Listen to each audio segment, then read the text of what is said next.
Sevda Əkbərzadənin konsertində bugün nələr yaşandı? Bugünlərin 5 may 2025-ci saat 22:00-da çoxdan da gözlədiyim Sevda Əkbərzadə konsertinə yollandım və burada bir çox tanıdığım dostlar və tanışlarla rastlaşdım. Həm söhbət olduq, dedik, güldük, əyləndik. Bəzilərini videoya ala bildim, bəzilərini videoya ala bilmədim.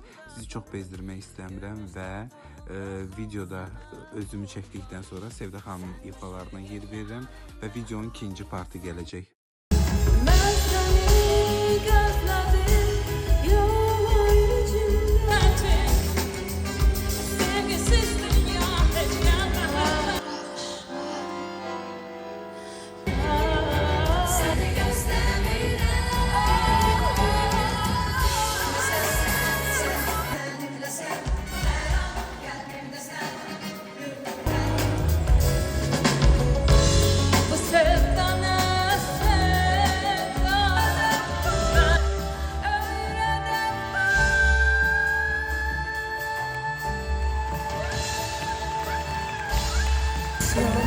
Hiç bitmir kalbimde